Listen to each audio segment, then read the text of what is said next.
In today's world where smartphones are becoming increasingly homogeneous, there's a product like this, a transparent back cover showcasing a unique aesthetic design, with internal components arranged in perfect order, RGB lighting effects flashing to highlight its trendy appeal. A niche brand that stands apart from the mainstream, no pre-installed apps, and absolutely no annoying ads.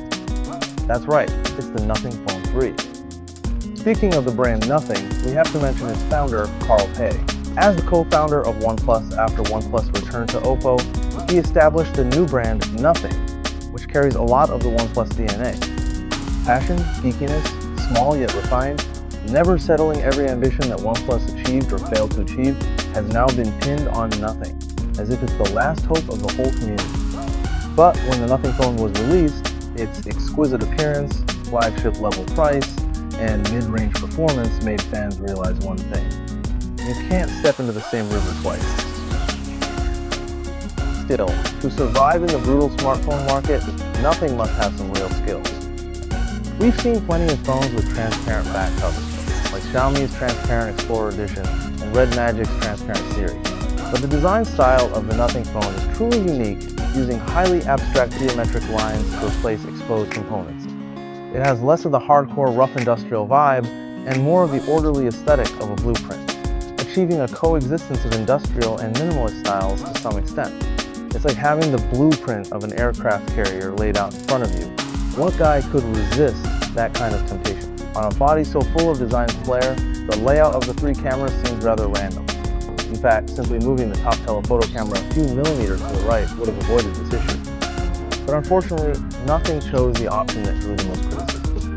The black circular area in the upper right corner is a secondary display, but instead of the usual OLED or LCD, it's a dot matrix screen. New fans might wonder why not just make it a regular screen. Longtime fans are furioso. You took away my LED light strips just to give me this. The only thing on the body that breaks the monotony of the black, white, and gray color scheme is this little red square. Its sole purpose is to serve as an indicator light when recording audio or video, taking you back to the era of camcorders. The R-shaped corners and the curvature of the mid-frame on the body are very reminiscent of Apple's design. The chamfered edges feel smooth and don't cut into your hand, but the 9 bright white injection molded strips do stand out a bit. If their presence could be toned down, the overall design would feel more cohesive. As the most distinctive feature of this phone's design, the manager works together with the lighter. Perhaps it's more accurate to call it a secondary display. To increase the usefulness of this secondary display, Nothing has designed a variety of small tools based on the dot matrix screen, though currently only 9 are available. I've divided them into 3 categories: practical, fun, and forced, without real purpose. First up is this practical level tool. Strictly speaking, it's not actually that practical, because on such a small screen, the level's accuracy is quite limited. But if you use the main screen as a level, you run into an even bigger problem. The phone can't lie flat because the camera bump is too pronounced. So in a way, it's making the best out of a bad situation. 2 negatives make a positive. Games like Spin the Bottle and Rock, Paper, Scissors don't require high resolution, so they're not too hard to use on this secondary screen. Plus, the biggest advantage is that it gives you a natural reason to show off the back of your phone, letting others know you're using a Nothing Phone 3. These 2 are the prime examples of features that are forced and unnecessary. Battery level, just an average number. The idea of using a secondary phone screen to reduce screen time is a good one, but have you considered that tapping several times on the secondary screen just to check the time? And battery is actually slower than simply unlocking the phone? As a secondary phone screen, it works with the lights to let you preview selfies, but the designers probably forgot when planning this feature that it's just a dot matrix display. You might be able to preview selfies on the secondary screen, but actually previewing selfies on it is pretty unlikely. As the main culprit that disrupts the phone's overall design harmony, this 70mm periscope telephoto lens is actually quite something. The details are sharp and the exposure is accurate. In well-lit environments, the Nothing Phone 3's imaging performance is basically solid, with a color style that's pleasing to the eye. It seems that for once, domestic and international tastes have found some common ground here. However, the built-in filter styles on the Nothing Phone 3 might take some getting used to. The colors are a bit different from what I'm used to. I'm not sure how everyone else feels about it.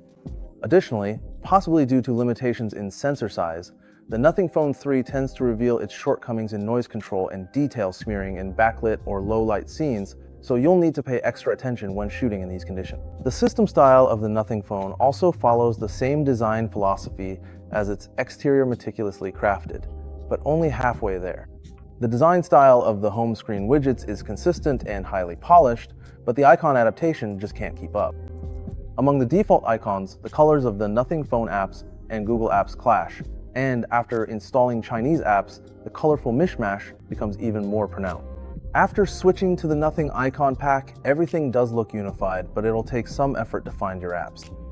Every manufacturer is working on AI features, and Nothing is doing it too. The round button on the right side of the phone is officially called the Essential Key, but given its shape, you could also call it the Flash Capsule.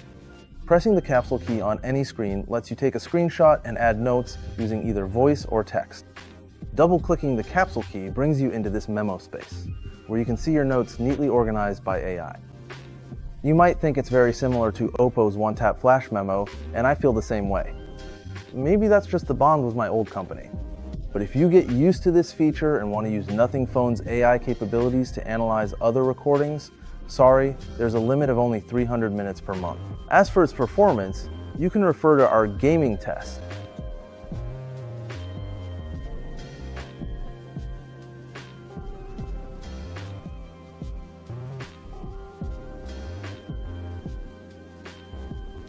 When it comes to battery capacity, foreign phones have always lagged behind domestic ones, and the Nothing Phone 3 is no exception. Despite being the same size as the Redmi Turbo 4 Pro, its battery capacity is a full 2,400 mAh less, so in the 5-hour battery life comparison, Redmi easily beats the Nothing Phone 3 no contest. The screen's peak brightness is 768 nits with a boosted brightness of over 1,500 nits. The blue light peak is at 461 nanometers, which falls outside the generally recognized harmful range.